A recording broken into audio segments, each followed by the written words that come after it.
Jadi paling berarti kita mulai dari semen dulu ya. Mulai. Semen secara dari 2023 sendiri itu lumayan banyak kompetisinya untuk beberapa emiten semen. Jadi kompetisi itu semakin intensify, jadi semakin ada bisa dibilang itu ada perang harga, gitu antara beberapa emiten semen gitu.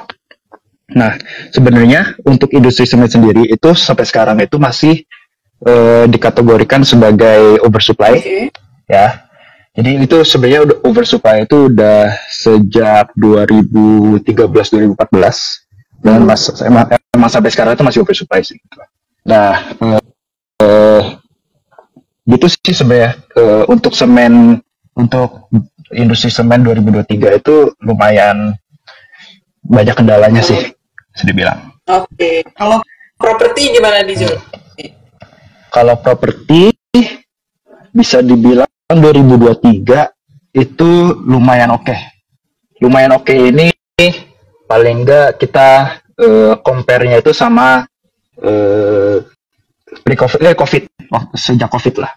Sejak COVID itu memang kalau kita salah satu indikator untuk melihat properti itu adalah marketing sales-nya.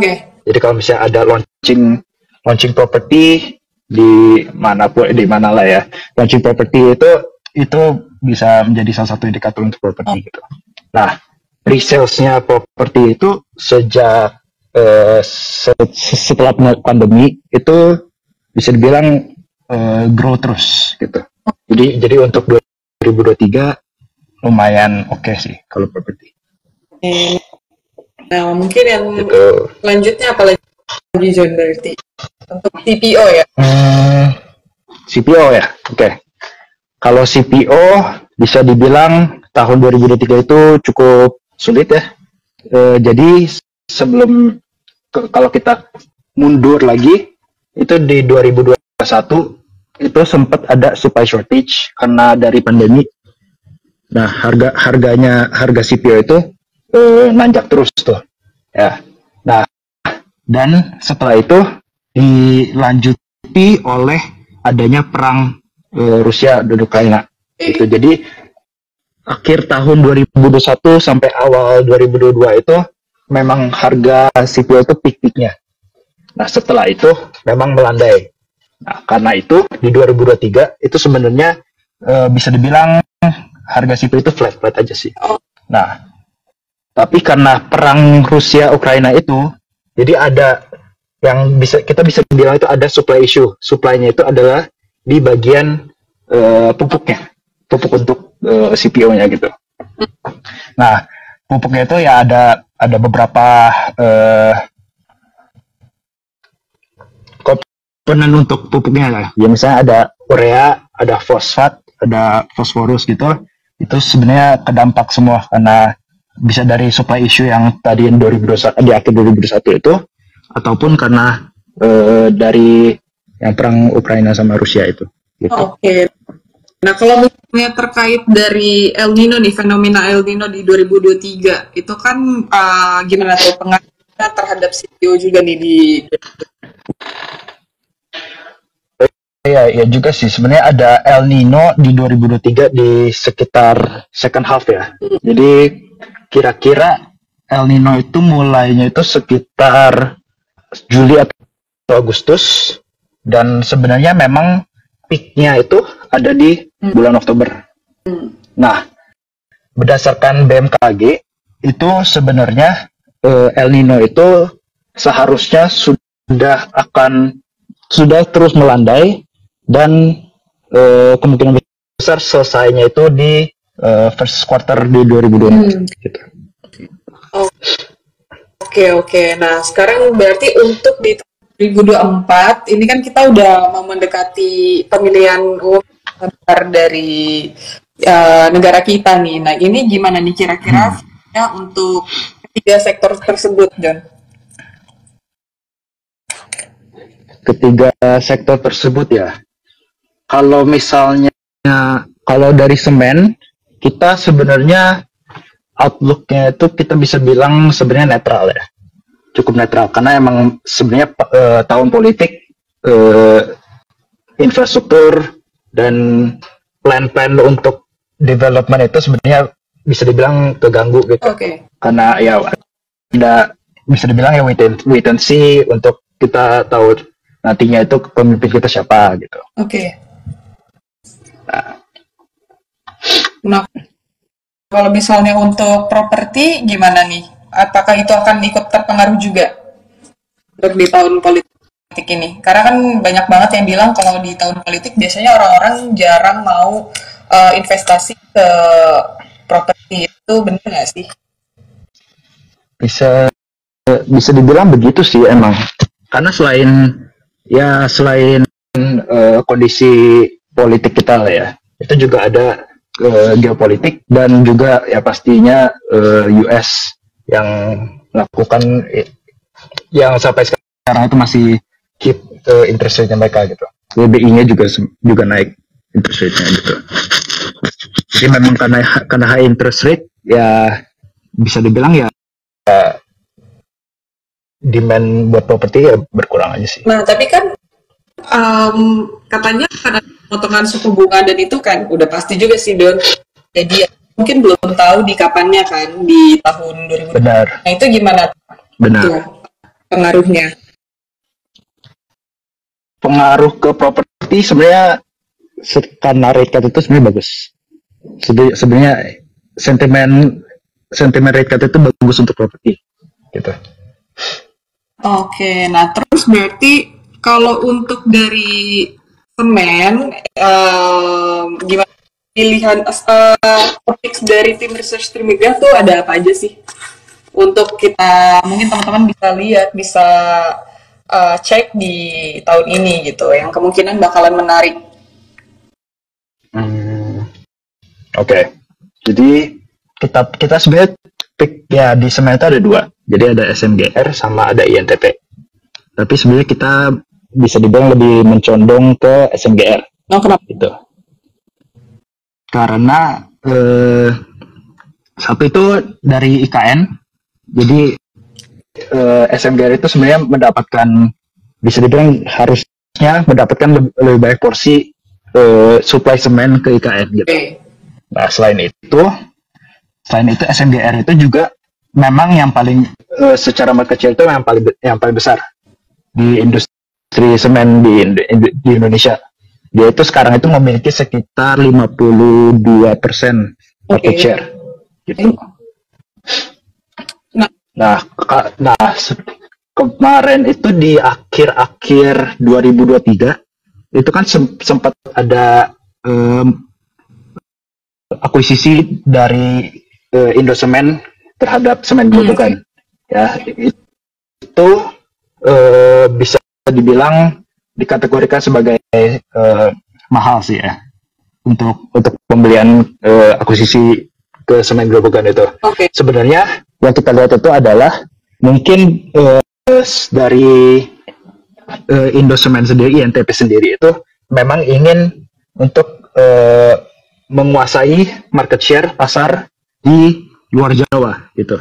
Di Jawa dan sebenarnya di luar Jawa juga sih. Dengan akuisisi itu ya bisa dibilang selain membantu untuk supply chain-nya semennya Indosemen di NTP, juga ya bisa dibilang mengurangi kompetisi di daerah tersebut gitu. Nah tapi kan karena INTP itu mengakuisisi semen Grobogan, ya imbasnya itu juga sebenarnya positif ke semen Gresik SMGR. Karena bisa dibilang ya tanpa mengeluarkan biaya apapun, berkuranglah satu kompetisi. Gitu. Oke, nah kemarin kita dibahas-bahas IKN nih. Kemarin kan sempet ya Jonas pergi IKN ya. Nah itu gimana? Sempat. Ceritain sedikit kayak progres pengembangannya dan mungkin keadaannya kayak gimana. Mungkin teman-teman juga kan mungkin belum tahu ya. Banyak yang belum tahu IKN tuh sekarang kayak gimana gitu. Oke. Jadi sempat ke IKN itu di awal Desember tahun lalu ya. Itu memang waktu nyampe sana sih saat ya panas sih. Panas memang karena emang deket ya garis khatulistiwa gitu lah ya. Tapi ya oke, itu kan dari sisi itunya lah ya. Nah, kalau misalnya untuk pembangunannya sendiri memang sampai saat ini itu sesuai rencana dari kontraktornya gitu. Sekarang itu kalau dari info yang terakhir saat kita di sana itu pembangunan itu sekitar 50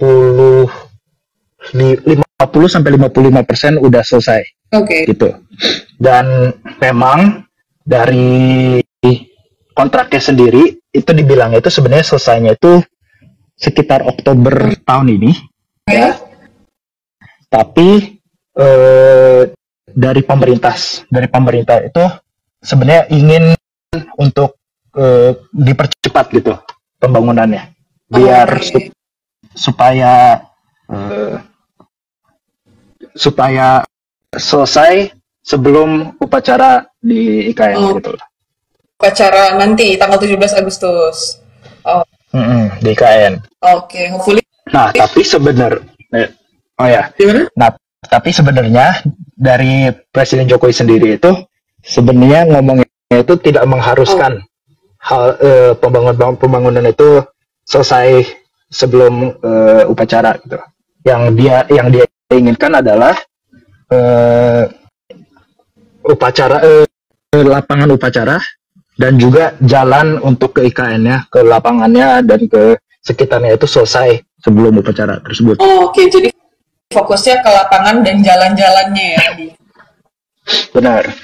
Nah, terus kalau misalnya untuk sektor sendiri sebenarnya di IKN, kenapa? Sorry. Kalau untuk sektor propertinya tadi ya, udah progresnya gimana kalau untuk sektor properti di IKN? Itu untuk di tahun ini justru kan banyak pembangunan nih. Banyak pembangunan, iya, tapi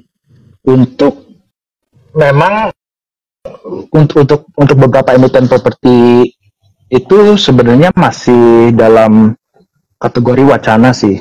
Ada plan untuk di berita-berita itu dibilang ada rencana untuk membangun di sana gitu. Tapi kayaknya sampai saat ini sih belum ada ya. Kecuali ya memang yang ada konsorsium Agung Sedayu dan ya itu ya gitu sih. Oke. Nah, kalau itu buat sektor properti kira-kira apa nih John yang jadi pilihan bisa dikonsider teman-teman dilihat di tahun 2024 ini? Dari kita sih Pani ya. Kenapa tuh Pani? Pani itu kan udah selesai rights issue kedua ya kan. Nah, rights issue kedua itu menambah land bank mereka dari sebelumnya itu waktu selesai rights issue pertama itu di sekitar 230 hektar, terus 31 hektar lah ya kira-kira.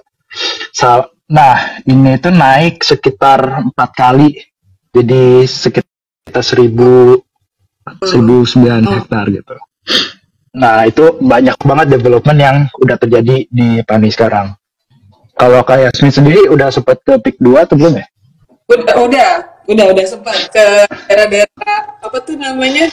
By the sea, land by the sea. By the sea. Yeah. Oke. Terus ada beberapa development terakhir itu ada di Land's End. Kalau mungkin beberapa dari kalian ke sana juga selama mungkin tahun baru atau gimana gitu kan, mungkin udah sempat ke Land's End. Terus kalau nggak salah tuh ada yang baru tanggal 24, berarti kemarin itu kayaknya kalau salah ada yang baru deh, namanya Orange Grove, tapi lupa deh itu tanggal kemarin atau bukan, itu bukannya itu juga kawasan yang ya terbuka gitulah, area terbuka gitu. Oke. Jadi terus selain Pani apa lagi nih kira-kira kalau dari renegahnya apa aja lagi? Oh ya, sebenarnya Pani itu emang topik kita ya kan, karena kita baru keluar tuh data pre-sales marketing sales mereka untuk tahun 2023. Itu memang melebihi target mereka. Jadi target mereka itu sebenarnya di 2,1 triliun rupiah. Mereka itu mencatatkan 2,35 triliun kalau nggak salah. Ya. Nah itu naik sih ya kan.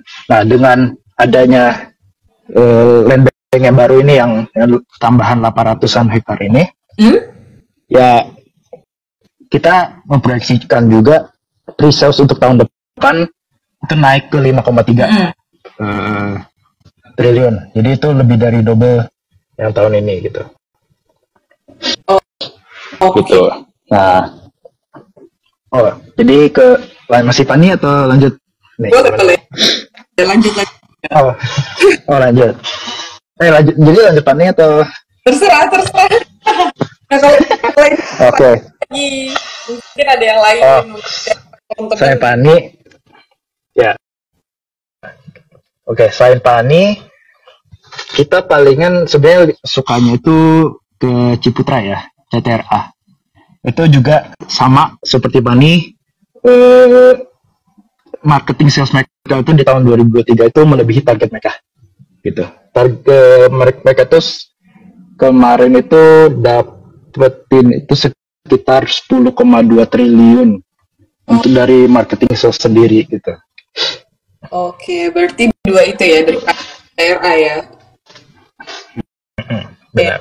Nah, sekarang balik lagi nih, kita mau nanyain selanjutnya terkait masih CPO. Ini kan tren palm oil kan naik ya, kenaikan harga palm oil itu kan secara global tuh naik gitu. Nah, ini akan berlanjut sebenarnya apa atau gimana gitu?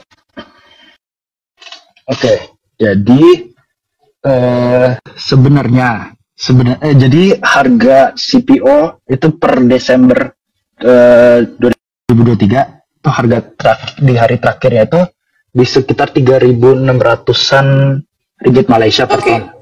Nah, sebenarnya dari kita itu awalnya memproyeksikan kalau harga CPO itu bisa mencapai 4.000 ton. 4.000 ringgit per ton di akhir Desember gitu. Tapi ternyata kedorong sebulan lah kira-kira. Jadi sekarang itu terakhir itu harga CPO itu di 3.997 ringgit per ton. Hampir tuh kena ke 4.000 gitu. Nah, sebenarnya apakah harga CPO itu bisa lanjut, bisa sustain di harga di atas 4.000? Itu menurut kita bisa. Dari kita itu memproyeksikan harga CPO itu bisa ke 4.200 sepanjang 2024 ini. Itu bisa melebihi, tapi ya secara keseluruhan, secara average itu ya di 4.200 gitu. Karenanya itu ya karena ya yang pastinya itu ada dampak El Nino gitu.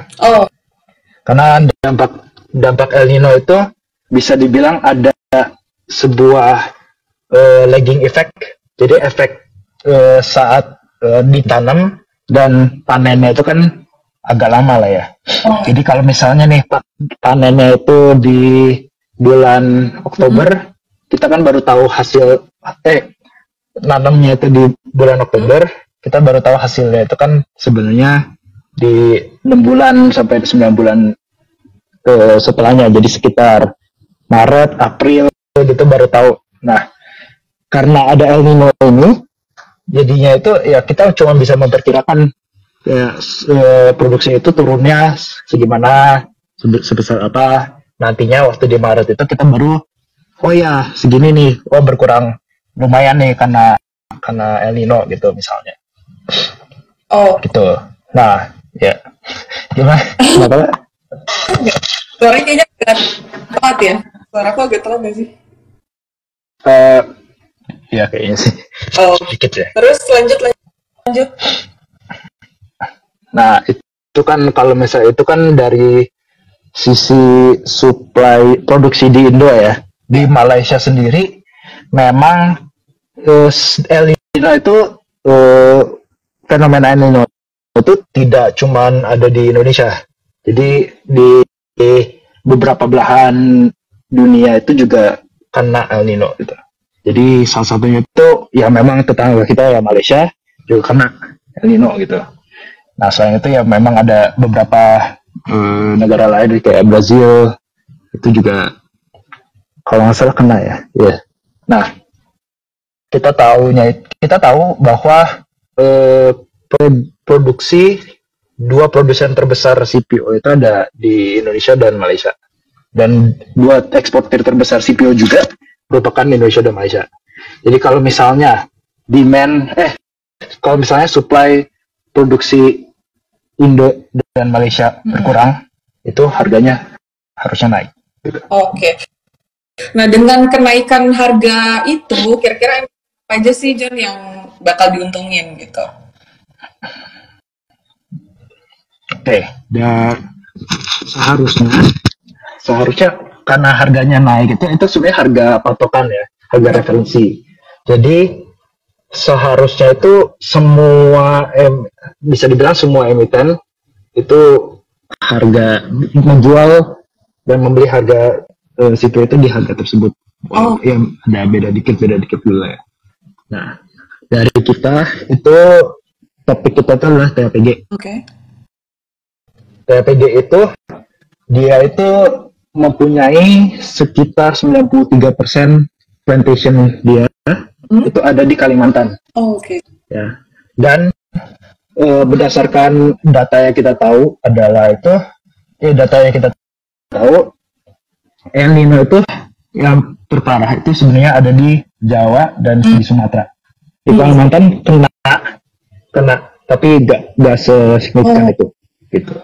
Jadi dengan ada 93% total plantation dia itu ada di Kalimantan, seharusnya tidak terlalu kena dampak dari El Nino gitu. Selain itu memang umur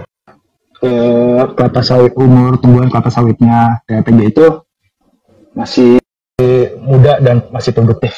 Itu di rata-rata umur sekitar 12,7 tahun. Oke. Gitu. Nah, umur produktif untuk tanaman CPO itu sebenarnya ada di umur sekitar 7 atau 8 tahun sampai dengan 14 tahun gitu, sekitar situ itu paling produktifnya tanaman CPO gitu. Dengan umur di 12,7 rata-rata umur 12,7 tahun memang itu salah satu yang paling muda dan paling produktif gitu. Dengan yield tandan buah segarnya itu ada di sekitar 23 ton per hektar. Itu bisa dibilang ya salah satu yang besar atau bahkan yang paling besar di Indonesia saat ini. Oke. Jadi TAPG ya. TAPG. Ada lagi? Setelah TAPG mungkin DSMG ya. Oke. DSMG sebenarnya mirip-mirip sih. Nah, sebenarnya mirip-mirip. Dia itu saat ini itu total plantation itu 100%-nya itu ada di Kalimantan. Oke. Tapi kenapa tuh lebih menarik TAPG atau sama aja sebenarnya? Bahasa ya. Lebih TAPG itu selain yang tadi itu yang karena umur dan produktivitas itu juga mereka itu sudah mendapatkan harga pupuk di sebelum bisa dibilang harga pupuknya itu di sebelum perang Rusia Ukraina gitu. Jadi kan sempat shoot up gitu kan karena perang Rusia Ukraina dan melandai gitu. Nah, mereka itu sekarang itu mendapatkan harga pupuknya itu sama seperti sebelum perang tersebut terjadi gitu. Jadi itu sebenarnya oke. Itu bagus untuk di 2024 gitu. Nah, Oh, gitu. Dan ya, DSNG itu ya selain yang 100% di Kalimantan, secara umur juga nggak terlalu beda sama TAPG. Di rata-rata usianya itu di sekitar 13 tahun. Dan yield panen buah segarnya itu di 21 ton per hektar. Gitu. oh oke. Oh, nah, ngebahas berarti untuk TAPG dan SNG ini kira-kira di 2024 ada bayangan nggak untuk kenaikan saham mereka tuh di berapa persen gitu? Masih ada Ya harga sekarang berapa? Harga sekarang berapa? Tapi sebenarnya kita dari kita memasang target price untuk TAPG itu di harga 775 per saham. Itu sekitar 9 kali PI-nya dia di tahun ini. Oke. Dan untuk DSNG itu di 770 harganya itu sekitar 7,8% dari PI tahun ini. Oke, nah ini teman-teman mungkin buat yang lagi nyari-nyari kira-kira di tahun ini bakal melirik-lirik apa, kalian bisa mungkin lihat-lihat saham-saham yang barusan sama Jonas. Oke, nah mungkin John mau nanya juga nih terkait bahan bakar. Ini kan terkait bahan bakar. Oke. B35 di Nah, kan apalagi sekarang nih pemerintah itu mendukung untuk penggunaan kelapa sawit di dalam negeri. Nah, itu gimana tuh potensi? Oke. Jadi sebenarnya B35 itu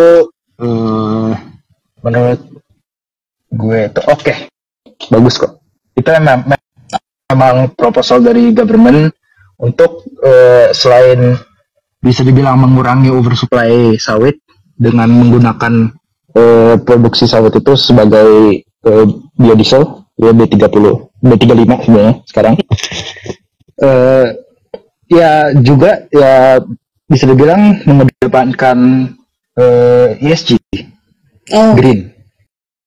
Jadi kan itu kan sebenarnya kan solar ya, karena kita campur minyak sawit ya 35% ya itu minyak sawit ya lumayan oke lah sebenarnya untuk ESG ya gitu. Nah tapi kan sebenarnya sekarang itu kan udah ada wacana lagi Gimana nih, tuh? naik lagi. Jadi ya bauran kelapa sawit itu dinaikin 5%. Jadi 40%. Jadi 40% minyak sawit, 60% solar. Namanya B40. Oh, gitu ya. Oke, namanya ya. B40. Bagus ya. Itu bagus. Oke. Nah, mungkin ini teman-teman kalau ada yang mau terus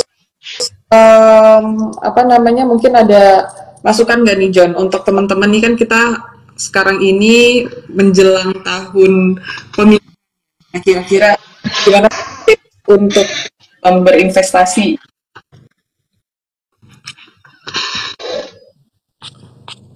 Sebenarnya saya juga pusing sih. Tapi ya gimana ya?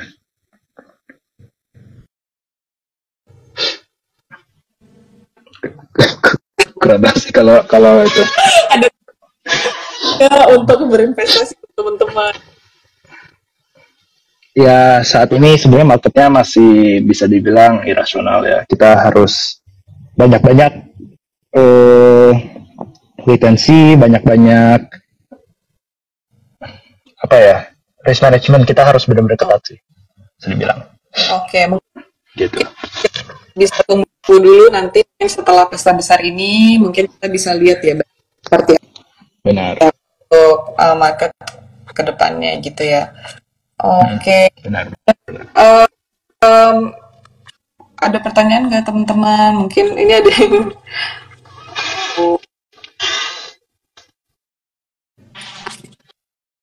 Ada, oke. Nah, mungkin kalau misalnya nggak ada pertanyaan, ya udah mungkin itu dulu teman-teman. Semoga bermanfaat ya teman-teman. Thank you juga buat Jonas udah join, udah ngasih Thank you. untuk kita hari ini bisa jadi saran yang bagus buat teman-teman, buat yang masih bingung kira-kira di sektor semen, di sektor properti dan CPO harus ngelihat ke arah mana gitu kan. Tadi udah dikasih sedikit gambaran dan nggak usah khawatir ini di save jadi teman-teman masih bisa ngelihat lagi nantinya untuk rekomendasi dari tim research kita. Mungkin itu dulu teman-teman. Jangan lupa untuk tonton terus Market Talk IG Live. Ini kita dari Senin sampai Kamis, mulainya di jam 8 malam. Bakalan banyak pembahasan yang seru-seru terkait sektor, terkait makro, dan lain-lain gitu. Thank you ya, Dana sudah datang. Thank you.